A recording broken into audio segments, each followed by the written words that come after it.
Welcome in, everybody. It's episode 94 of the Say It Out Loud Sportscast. I am your host, Patrick Graham. Today we are ramping up football season. We're going to before we give you our season-long predictions, I wanted to have some fans and other content guys that host their own podcast come on, give us their feelings, hot takes. They can take a dump on their own team if they want to. We're doing a handful of NFC teams today, and then next week we'll have AFC. So tune into that. Look forward to that. I got Bob with me today. He's going to get a chance to ask his one burning question to each of these guys as they come on at the end of each interview. Hope these guys are ready. Are you ready for it? Oh, I hope they're ready. All right. Coming in hot. With that, like I said, football's ramping up. We're going to knock this out. We got some good guests on. All right, our first guest of the day is the VP of the best network in the game, Off the Ball Network. If you haven't checked that out, go check us out. I'm over there. There's a ton of other guys over there, www.offtheballnetwork.com. He has his own podcast, Up in Flames. He's a smooth talker if I've ever heard one, and he's a Cowboys fan. I had to lead with the Cowboys guy. I don't think he's one of the typical delusional Cowboys fans, but we're going to find out here in a minute. All right? All right, Mo. We got Mo Murphy on. What's happening? Hey, what's going on, bro? Not much, man. Just diving into the football season. Yeah, I'm ready. 100% I'm ready. All right. So typically, as I mentioned, Cowboys fans are a little delusional for the most part. There's some, common sense guys that'll look at it. It's kind of like Bob and his Eagles. I call him a delusional Eagles fans. No. Mm-hmm. My guy right here, Bob. We're not delusional. Okay. What do you expect coming into this year record-wise? What's the ceiling and what's the floor? Oh, man, it's tough. For Dallas, looks like we're coming in healthy. Actually, the first episode of Hard Knocks is going to be dropping. So we're going to get an inside look at what the Cowboys are supposed to look like.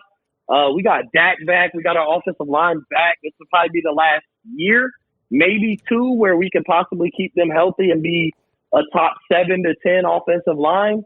So when it comes to record, with factoring having the best quarterback in the division, to me, probably the best roster, top to bottom, second best defense. Arguably, I guess, that Giants defense looked like they could make some noise. Yeah. So I would say the best I say we do, best record, full-blown success in the regular season, at best, I would say 11-6. I go 11-6 at best. And I say worst, things don't go our way, couple injuries here or there, but we are able to keep Dak. I'll go 9-8. So I think we'll be between the 9 to 11 wins this year. Okay, yeah. Vegas has the win total set at 9, so it sounds like you're banking on the over slightly. Yeah, a little bit. I think we should. Injuries always play a factor in any team's success. But I just look at the questions around every other team in the NFC East. Those are 6 of our 17 games. I'm not saying we go 6-0, but typically when the past couple of years, when all rosters are healthy, Cowboys have done pretty well in the NFC East. So, we don't know if Jalen Hurts will even, we keep hearing possibly Deshaun Watson to the Eagles, which that's the move I don't want to see happen because that changes the whole aspect of the future of the division. But I think right now, Dallas is sitting in a good place. I think our defense is going to be a lot better and improved than everybody thinks. We hit on defense in the draft. We hit on defense in free agency. We got a new defensive coordinator. So we're going to have a whole new outlook on the Cowboys defense year 2 with Mike McCarthy and Dak's back. So I expect some type of success. Even if it's not up to my standards, I feel like this year won't be a complete failure. Division winner, and then at best, worst come to worst, fighting for a wild card spot with a team probably like Minnesota and Washington and, teams like that. Yeah, you mentioned the defense. Obviously, their offense last year started off hot. Dak was on pace for almost 6,000 yards after 5 weeks, which is crazy. But they were still only 2-3. The defense was the problem. Do you think you mentioned it before, but you think they made enough adjustments on the defensive side of the ball? Obviously, the draft they got Micah Parsons. Cornerback was kind of a question mark. Do you think they went out and addressed everything they needed to, or are you just kind of hoping to win those 27, 24, 31, 24 games? I think they've done enough. I'm a big believer in defense doesn't win championships anymore. I know everybody sees what the Bucs defense did ultimately, but Patrick Mahomes was, his whole offensive line was hurt, but whatever. I think when it comes to defense being the difference in the game, I think it comes down to one stop in a key point during the game. I don't think most defenses are built to hold most offenses under, 20 points on any given night. So I think we made enough adjustments to be able to make those plays when needed. I think we'll probably find ourselves in a lot of shootouts, as a lot of teams in the NFL now. I think it's going to be a very high-power offense league. Continue, that trend's going to continue. I think we've made enough adjustments. If everybody's healthy, we'll be able to make that stop when it matters. The only question is some of the guys we brought in have some very recent injury history. So, Malik Hooker, both the safeties, Keanu Neal, who's now going to be playing linebacker, but he was a safety linebacker hybrid guy in Atlanta. And then even the other safety just came off an injury-riddled year last year. So I think the key concern with Dallas is I think they kind of went on the limb with really good players who have health concerns. So, if we stay healthy, I think we nailed everything that we possibly could have in the drafted free agency with a salary cap. Yeah, who's that linebacker? Makes me laugh. The guy gets hurt. Who's the white guy? He's finally gone. No, the guy that was. Oh, Sean Lee. Sean Lee's been gone, right? He retired, right? I feel like he retired. He retired early. He retired after this year. Yeah, he was hurt all the time. He's always hurt. He was there last year. He's like Luke Kuechly. Luke Kuechly retired too. Same situation. Sean Lee is that guy. Like we expected him to be, all-time great every year, and then it's like he has that Pro Bowl, top 3 to 5 linebacker season the first 5 weeks, and then boom, like he's done for the season. Yeah, I think a lot of those linebackers. I think a lot of linebackers got scared of this CTE ordeal. A lot of guys see what's going on. Yeah, like I think that's what it seems like. Kuechly got into it like he's all about protecting players now, and those guys got a lot of concussions. All right. So win total's 9. You got the over slightly. I haven't done mine. If you guys want our prediction, you got to wait a couple weeks because we're doing a full show. But I'm probably going to be in that same ballpark. Last year I was super high on the Cowboys, and then obviously that I had them going I think I had them going 14-2 or something like that, and getting to the Super Bowl, and then you go for it. I did. This year I'm going to be a little more cautious with the Cowboys, but I like them. That division's tough. All right, so now at the end of the segment, I got my co-host with me. He's got one burning question that he was told to come up with, so let's hear it. All right, so the Cowboys, in your opinion, do the Cowboys' success solely depend on Dak's performance or Ezekiel Elliott's performance? Oh, man, that is a tough question. Oh, because you could go either way. I say this year their success solely is on Dak. Because Tony Pollard is a good back as far as being a backup, a 1-2 punch with Zeke. I think Tony Pollard, even last year in a terrible year, but he showed some explosiveness. I never take into account any Hall of Fame game or nothing, but just seeing that running back, the third string running back, I don't even remember his name. Dowdle. Dowdle, the way he played was like, okay, like he might be somebody he could give you a little spark here and there, not the difference in winning a game or anything, but you're a little banged up, Zeke a little tired, Pollard didn't get the job done, maybe he could get it done. But I say it has to solely depend on Dak. Prior to his injury, we were 2-3 with Dak playing out of his mind, but our defense was playing really bad. And I think when you really just look at the success of all these teams, the success of all the teams really doesn't come down to their running game. Dak Prescott is a $40 million quarterback now. It's going to have to come down to him. He's going to have to show he can win games by not handing the ball off to Zeke to save him. So I think the success has to roll on Dak. We now have a $40 million quarterback, and the success of most teams in the NFL is on the back of their quarterback. I don't really see Dallas being much different. Not at this point in Zeke's career. Yeah, are you excited for the slimmed down version of Zeke? The reports are he's coming out. Serious. Yeah, I think he realizes I'm not gonna lie. Too. Go ahead. Zeke is gonna have a comeback year. The media has convinced me. The pictures they put out, the videos his trainer has put out of him and his workouts. I'm convinced. I'll at least say this: Zeke wants to have a comeback year, and he's committed to doing what he had to do to win football games. So I'm excited. He looks a lot better. Zeke did look like, something Skip Bayless always said was, it looked like he left his feet in Cabo. That's kind of what Zeke had been looking like, gained a lot of weight.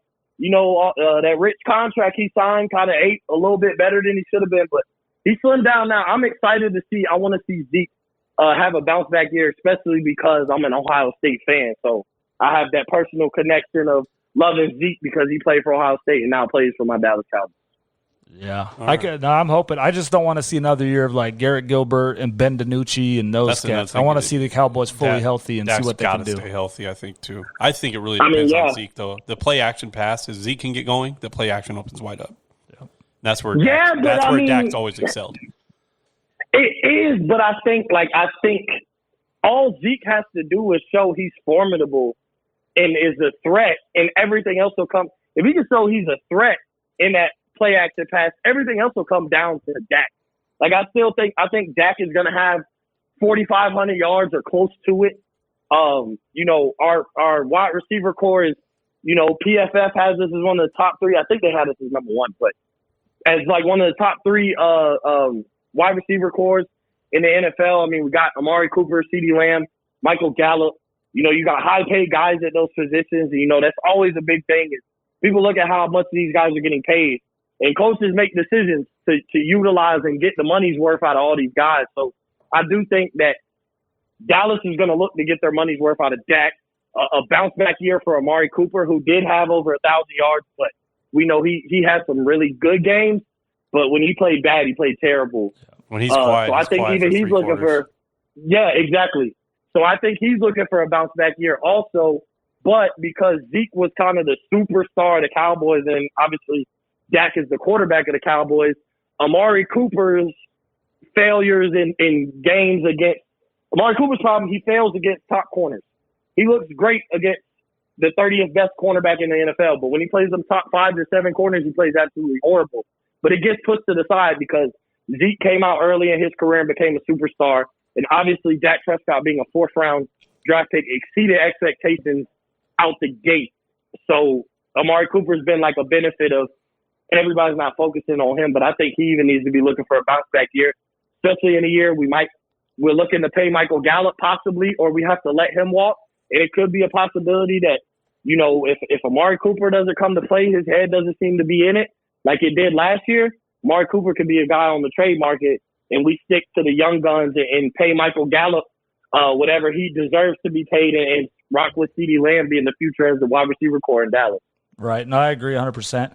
All right. Well, that was a pretty level-headed take there. 11-6 ceiling, 9-8 floor. So we're going to say 10. Mo's going 10-7. I can rock 10-7. I can rock with that. Oh yeah, if they go 10-7 in that division, they're in the playoffs. I don't know. Yeah, I think 10-7 probably wins the division. You make then the they're in the playoffs. That's what I'm saying. 10-7, you're a lock. Probably wins the division. Yeah. All right. Not 2 more than teams likely. getting in. Yeah. All right, Mo. Plug yourself. Where can the listeners find you, and then we'll get you out of here. Yeah, everybody check me out. First off, I appreciate the both of y'all for bringing me on Say It Out Loud Sports. I always tune in. Pat, I always follow all your stuff, UFC. I've actually won some money on some of your bets, so I appreciate y'all for bringing me on y'all platform. But you can follow me at Upper Flames Pod on Twitter and Instagram. Mo_T15 on Twitter and Instagram for my personal account. And then, you can get Upper Flames. You can listen to it Apple, Spotify. Go to YouTube, Mo, and then spacebar Up in Flames for my YouTube. Those are all my platforms. Check it out. Make sure, like Pat said, go to offtheballnetwork.com for all the great content from all the other guys that I have the privilege to work with. All right, Mel. Appreciate you stopping by. Yeah, 100%. Talk to y'all later. All right, talk soon. Our second guest today, he's making his second appearance on this podcast. He came on last year midseason, hand out some midseason awards and talk about the Seahawks. I had to bring it back because I can only handle one person talking Seattle because I hate Seattle. But he knows his stuff. So, Steezy A. Smith, what's going on? My God. Man, I'm feeling blessed by the best. It's another beautiful day over here in Seattle. I'm feeling real good. Thanks for having me on, brother. Yes, sir. All right, let's just get right to it. What do you expect coming into this year record-wise? What's the ceiling for the Seahawks? What's the floor? So the ceiling, I gotta go out and say this right now. The ceiling is most definitely a Super Bowl. I think that when you have the pieces that Seattle has, you have a top-tier quarterback, you have an emerging wide receiver in DK, you have another underrated receiver in Tyler Lockett, you have an offensive line that should be much improved. You're bringing in a new offensive coordinator who comes from an elite coaching tree. You got pieces on defense and Carlos Dunlap. You have one of the better safeties in football, Jamal Adams, Bobby Wagner. I do got to admit, he's no longer the best linebacker in football, but he's still a top 3 guy at his position. There's talent really all over the place. It really just comes down to, obviously, staying healthy. It really comes down to not fading down the stretch. And I think that Shane Waldron is going to have a lot to do with that. I think he's going to fix a lot of what ails his offense, what makes his offense very stale, especially come December. And I just think that, all that being said, the ceiling is most definitely the Super Bowl. The floor, it got to just be a postseason appearance. I mean, in every single year that Russell Wilson's been at the helm, the team has never been below 500. Their worst record in the Russell Wilson era is 9-7, which is something that not a lot of teams can say. And so even if, for whatever reason, the Seahawks don't end up making it to the Super Bowl, I got to say that it's a pretty safe floor to assume that Seattle's going to finish with the record above 500 and at least make the playoffs. That's fair. I hate to say it, too, because every year I'm like, they're going to fall off. They're going to fall off. And then Russell Wilson just works his magic. They're well-rounded, that's why. Yeah, they're – okay.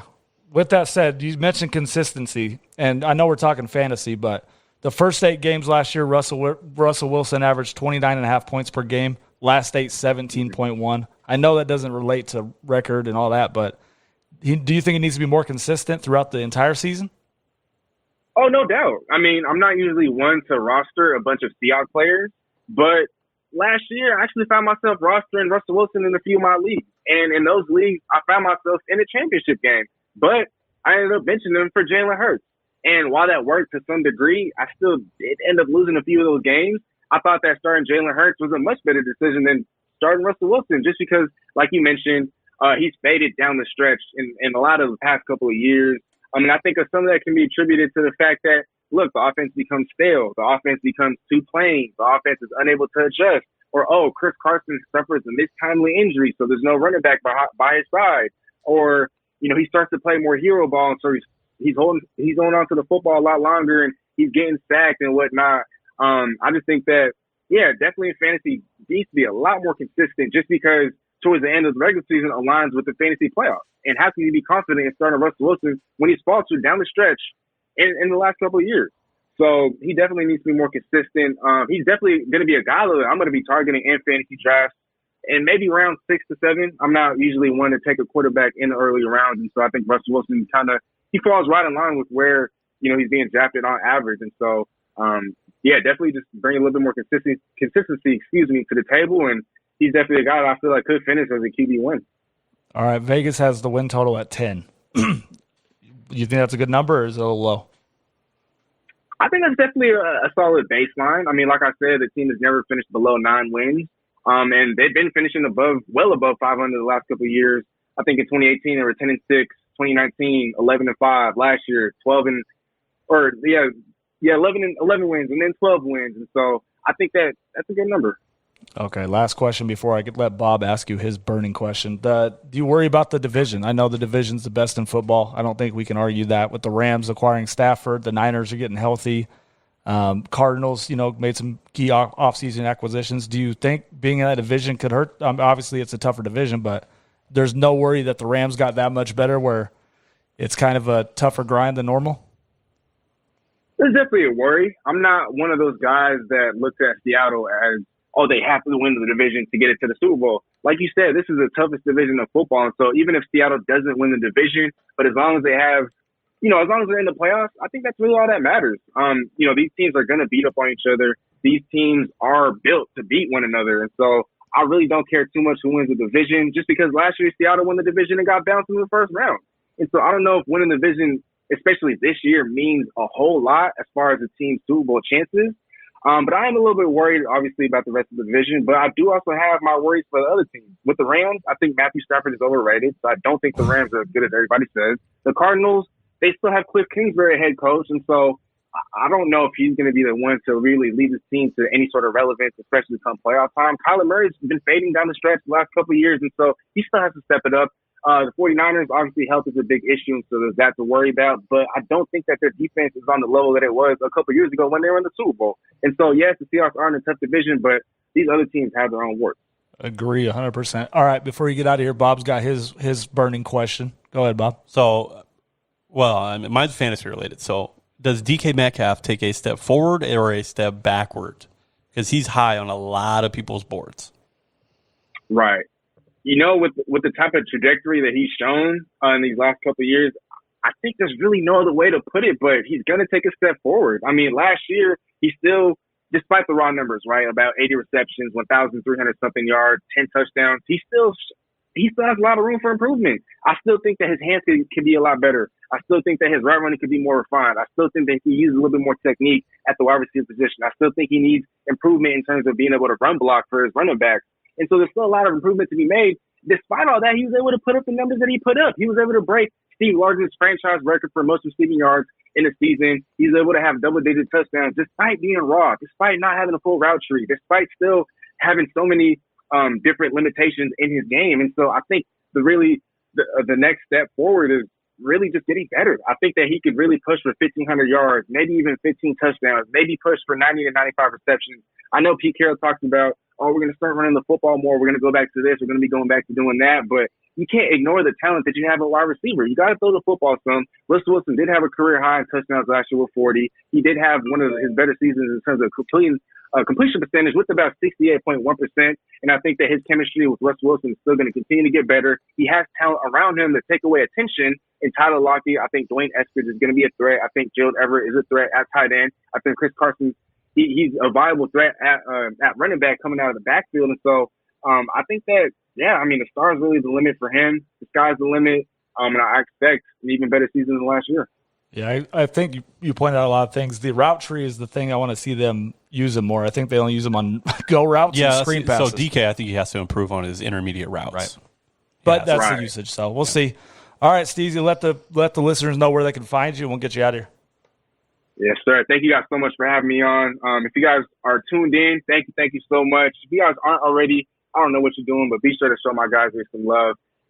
Say it out loud sports. Hit that subscribe, drop a like, whatever you need to do, whatever platform it is.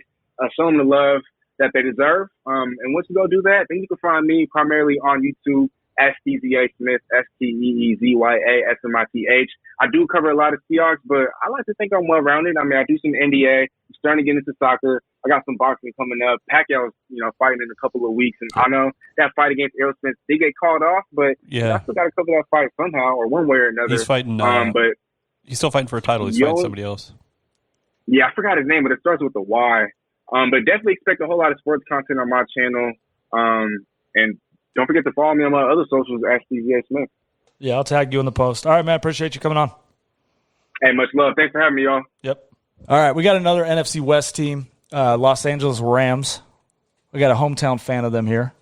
He's been through it all, L.A. to St. Louis, back to L.A. What's going on, Mike? What's going on, guys? I had to get you on to talk your shit before the season started. Yes, sir. It's a big year. Yeah. I'm not going to bring up the Niners. You might. Thank you. I'm trying to stay away from predictions until our show in a couple weeks. Yes. All right, what do you expect? You got the new quarterback, shiny new toy, and you got rid of everybody hates Goff for some reason. I don't know. Go ahead. There's a big year. What's the ceiling? What's the floor? What do you expect? Well, I'm looking at the ceiling here with Matt Stafford. He's kind of been in the dumps over in Detroit. Now he has an offense. He's got a running game. I mean, it was downfall with losing Cam Akers this year for the year. But Darrell Henderson will step up. He had more yards than Cam Akers did last season. And I think sky's the limit for Matt Stafford as long as he stays healthy. Yeah. I mean, it's all I think a lot of it is on McVay and Snead. They're trying to put it all in every year, and when is it going to end? We got to step up immediately. I think it's a lot on McVay here. I think this is. I think if they don't succeed here or get deep in the playoffs, he's going to be on a hot seat. I agree to that to an extent, but we just got to stop giving up these draft picks.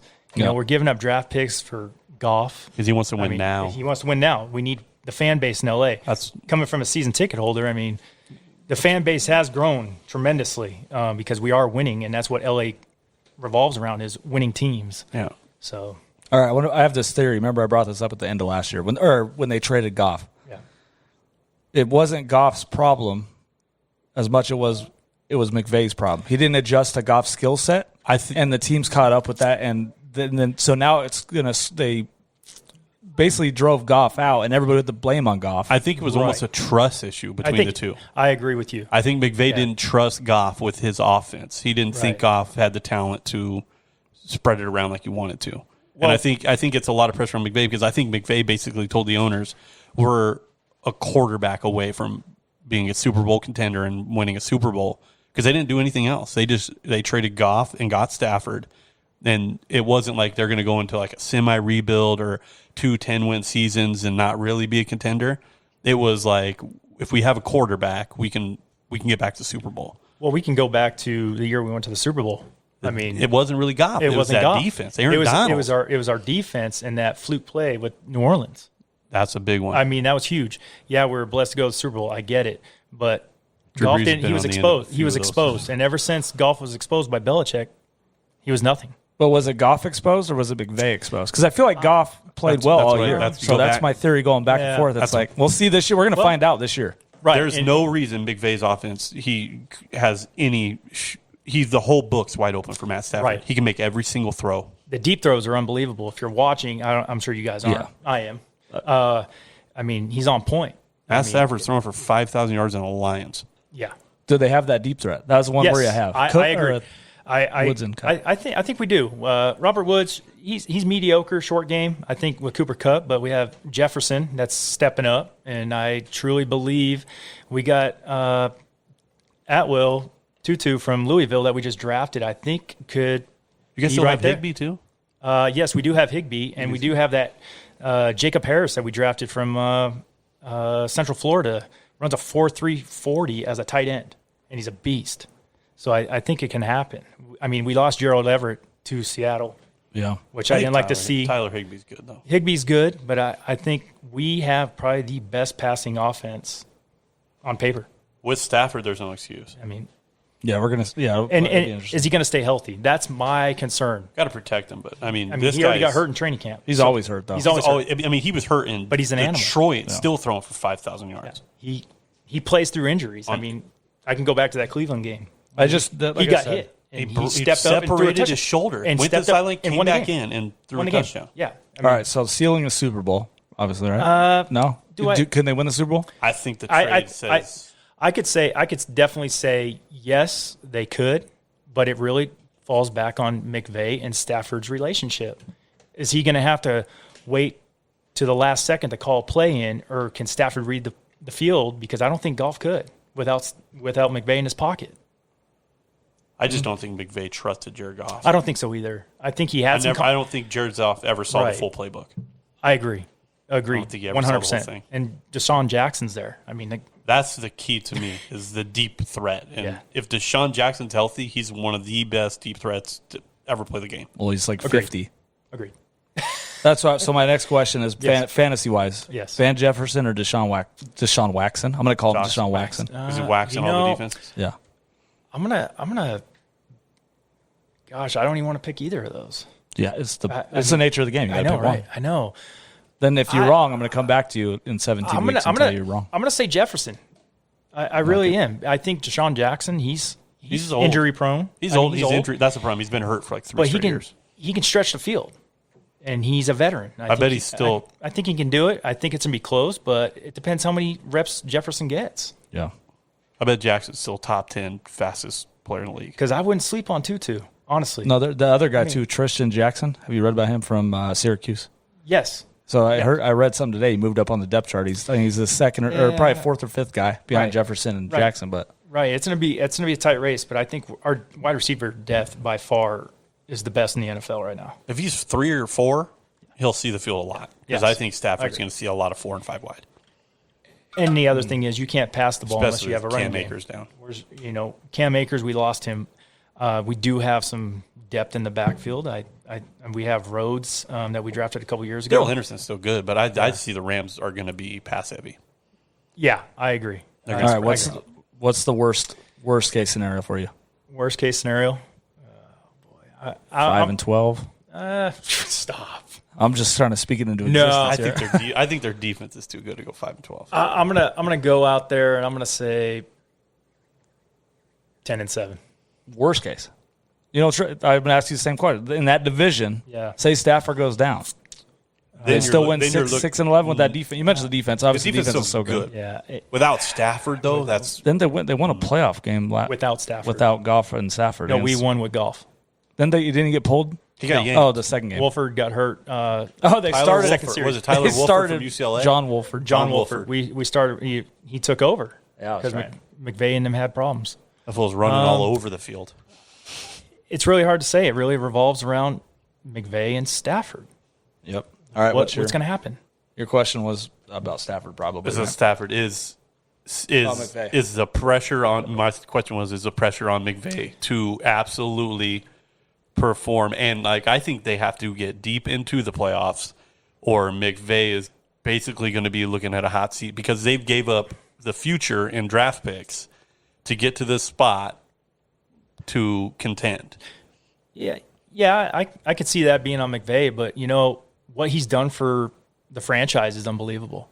He comes in 32 years old and shocks the world, and I think he makes it into the playoffs. He's good. He's golden.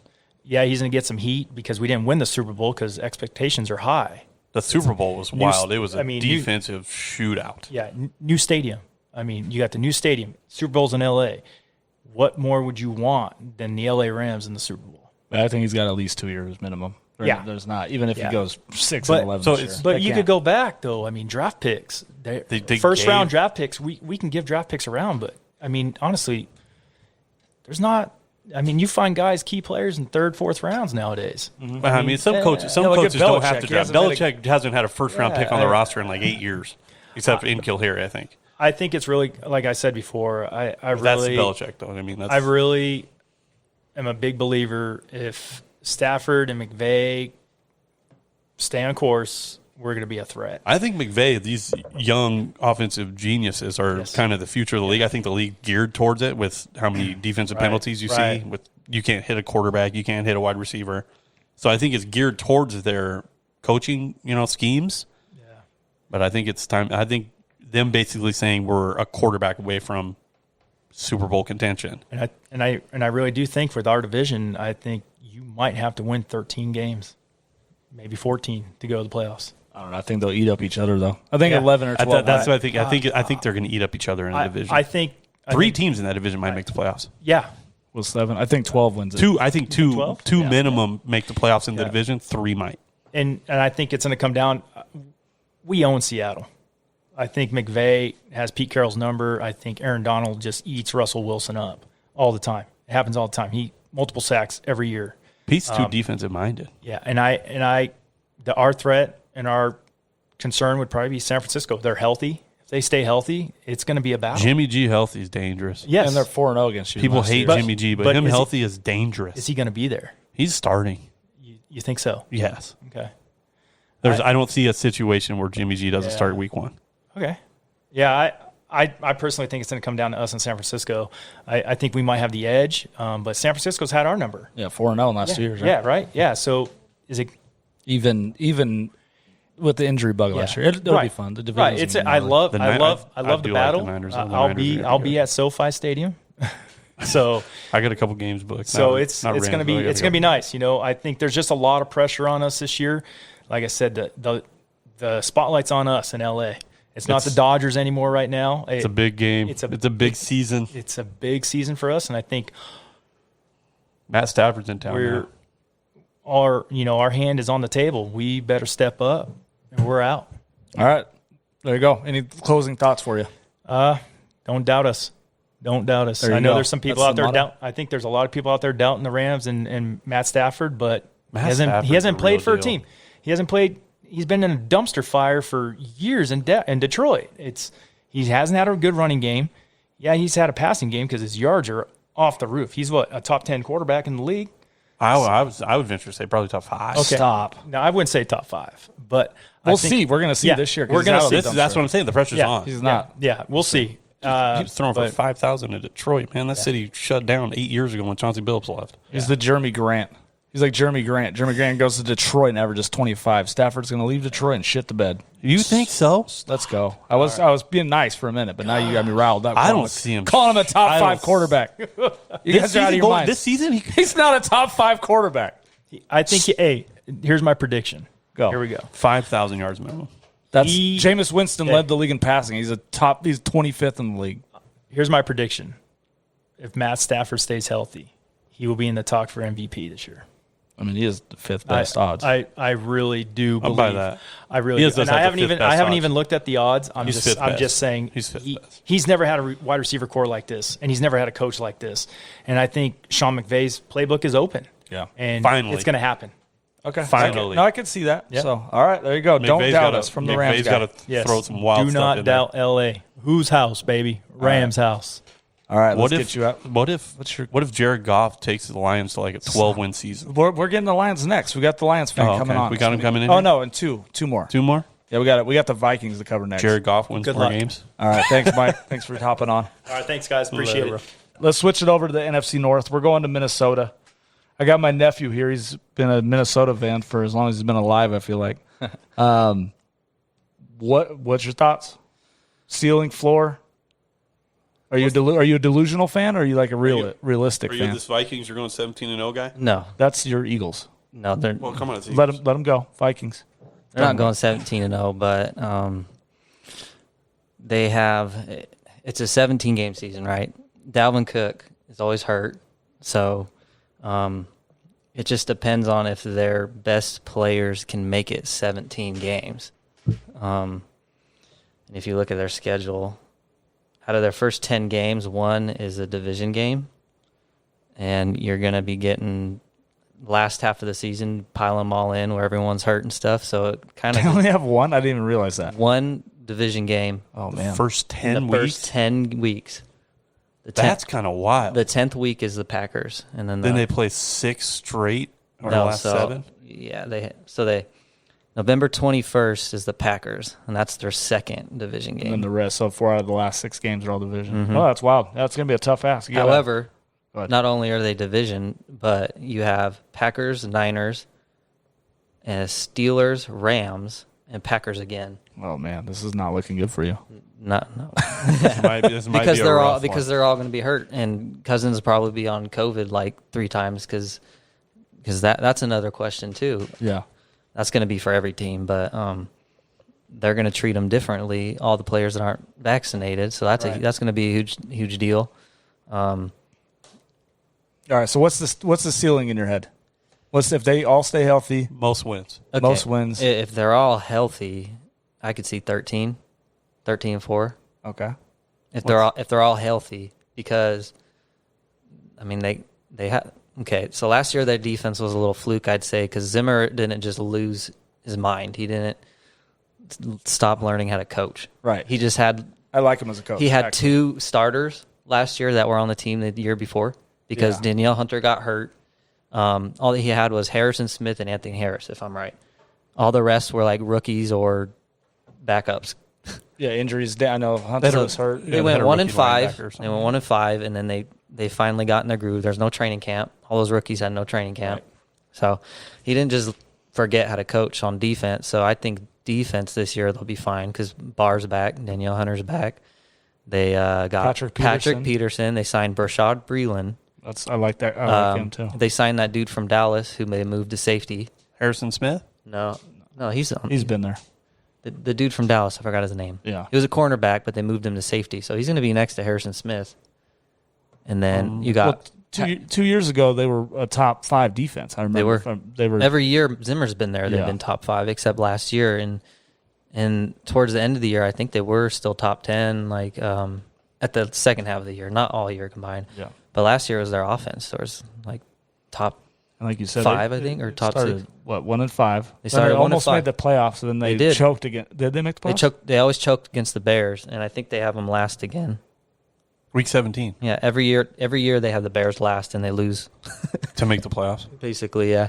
So I say, I mean, they went 7-9 last year.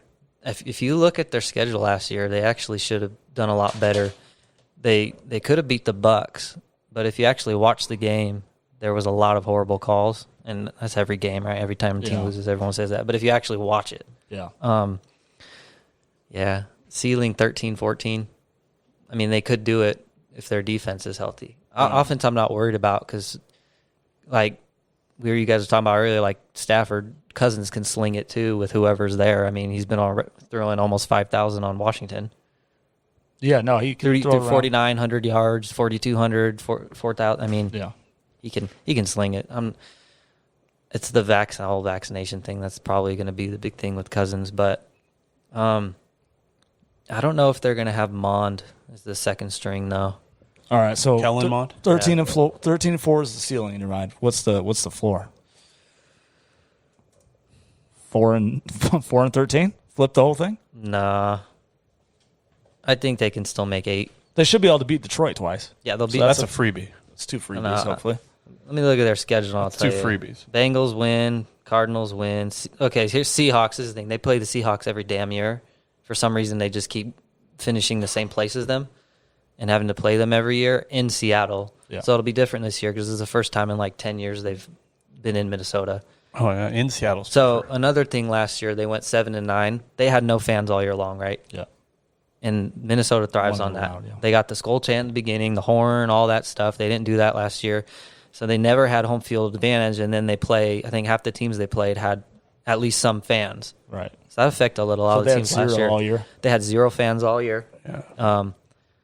I mean, they beat Green Bay in Green Bay, but they had no fans. So How many primetime games do the Vikings have? let's see. I got their schedule. I got their schedule up right here. No, that's Monday night. All right, Kurt can't win. So How many Monday night games they got? I don't know about. At least one against the I don't Packers. know about Monday night. One against the Packers. So they got 2 in a row: Steelers, Bears, Monday night? and then they have a Packers. These are just prime times. They're all. They got a Cowboys prime time, so I think they have 4. All right, ceiling, you're saying, what, like 7 and 9? Floor. Or 7, Floor. maybe 7 and 10? Floor. The floor, I'd and say floor. 8. I'd say 8 and 9. Okay, that's fair. All right. All right, fantasy outlook. Dalvin Cook, number 2 running back. This is based on projections. I think he was around there last year. And Jefferson's going top 2 to 5, and depending on different projections. Really? Do you think Damn. that happens? Do you think that can happen in that offense? I have a top 5 receiver and a number 2 top 5 running back. Well, yeah, we've seen it before. Yeah. I think his. I don't know. He's got to stay healthy because they're gonna feed him a lot. And with 17 games, if he plays every game, he's gonna have probably close to 450 touches. Yeah. Between running and catching. And catching. Yeah. He's gonna have. I mean, that already tore his ACL. I mean, I think Thielen's gonna have another 14, 15, 16 touchdown year because he had 14 last year, 14 receiving touchdowns, and he didn't even play all the games. Jefferson had like 12.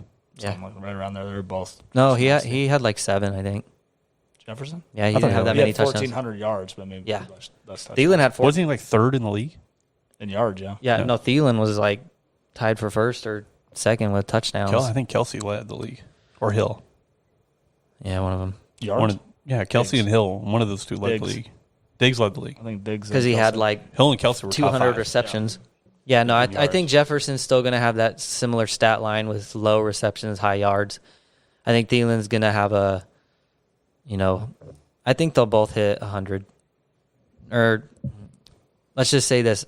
Here's what we're not really talking about is Irv Smith Jr. At the tight end? Yeah. Yes, he's God, dude, I've drafted this dude 2 years in a row. no. And he's killed yeah, me. no, not this year. This year that he's the starter, he's going to be there every down. But he's more of a receiver, not a blocker. Rudolph was more of a blocker, catch that touchdown here and there. Yeah. If you've actually, fantasy wise, he was a dud, right? But if you actually watched him last year, he was He's a better good. route runner than Rudolph. He was for good sure, last yeah. year. When he was in, he probably only played 40% snaps, even when Rudolph was hurt. Rudolph caught a game winner last year in overtime, didn't he? No, that was the Saints the year before. That was the year before? All right. Prediction is though they'll play the Saints again in the playoffs and win because they always do. No, I'm just kidding. Saints won't make it. But yeah, if you look at their schedule, big drawbacks. Are they going to keep every fan in the building? They have to have fans to win. Zimmer said it last year. And can they stay healthy? Pretty much. That's been the theme of this episode. Everybody's mentioned health. Because, I mean, you have these players play more and more games every year. They're gonna get hurt. Cousins will hit 5,000 yards because there's 17 games, unless he gets hurt. But I think he's played every game for 6 years in a row now or something. See, I think that hurts him because he's been healthy. He's got like a top 5 wide receiver, top 5 running back, Yeah. and they're not winning. Well, they've been to the playoffs multiple times. Last year, like he mentioned, last year was a bad. dud. The defense was tough. sucked. They had no fans. Then they went to places like the Cowboys. The Cowboys game, they had fans, so they're going to play these teams with fans, and then they get no fans. So they never have a home field advantage ever. Yeah. All right. Well, there you go. Ceiling 13-4, floors 8-9. They make the playoffs, beat the Saints, and then lose in the second I think round. with their division, I think they'll make the playoffs anyway. Packers will still get first, but all right. There you go. here we go. All right. Thanks, Brad. Yep. Thanks for hopping on. All right. We got bad news. Kevin is not, the Lions guy is not coming. What happened? Meltdown. He had a meltdown? He didn't have a meltdown. He's kid duty. Oh, the kid Can't had a make it. meltdown? So, do we want to talk about the Lions, or do we want to talk about we can talk about the Lions. or some other NFC team? Can we talk about the Lions We're not head talking about coach? the Eagles, and we're not talking about the 49ers. All right. Can we talk about the Eagles or the Lions head coach? What about him? He You guy's drinks a 17 psychopath. coffees in the morning and some Red Bulls? Chugs 2 of them. He said 2 Ventis. And he's asking his players to bite kneecaps off. Well, I didn't see what? You didn't see that? No, I'm Googling it right now. You didn't see that? Bite kneecaps. Yeah. No, I didn't see that. Go ahead and elaborate. Go ahead and YouTube that right now. It's a whole video. He's out there telling his teammates to bite their kneecaps off. I can't believe you didn't see this yet. This is what His name's Dan Campbell. Campbell. I know his name. I didn't see people The talking dude's a about borderline sociopath. How can we talk about how Calvin Johnson just trashed the organization at the Hall of Fame on his induction speech? Go ahead. I didn't see it. You didn't watch it? Nope. He trashed him then, and then in interviews after. Apparently the Lions offered him $500,000 a year and $600,000 up front to do appearances for the organization. So it's like $1.6 million over 2 years, and he declined it. And then the family's like, "We love Calvin, blah blah blah, this and that. We hope we can fix the relationship with Calvin." And Calvin's like, "That's not even like a tenth of the money they made him pay back from his signing bonus that he thinks they still owe him. He had to pay the money back. They got all his signing bonus back. It was like $16 million. Lions win total 4.5. Under. It's under. I'm going over. What? I'm going over for sure. Are you YouTubing Dan Campbell? I just found it, yeah. So we'll get out of here on this note. This was from January. I didn't even see this. So This is when he got hired. Here's this quote. And when you punch us back, we're going to smile at you. When you knock us down, we're going to get up. And on the way up, we're going to bite kneecaps off. This guy's an idiot. Psychopath. I love it. Overall day. Their defense is fired up. Their defense is going to have 75 unsportsmanlike penalties every fucking possession. All right, that's it for this week. We'll be back next week. AFC breakdown. We'll have a couple more guys on. Maybe I'll get Stenson to come talk about his Browns. Ooh, Baker. You got to have a big ear. Feeling dangerous. All right, guys. We'll tune in next week.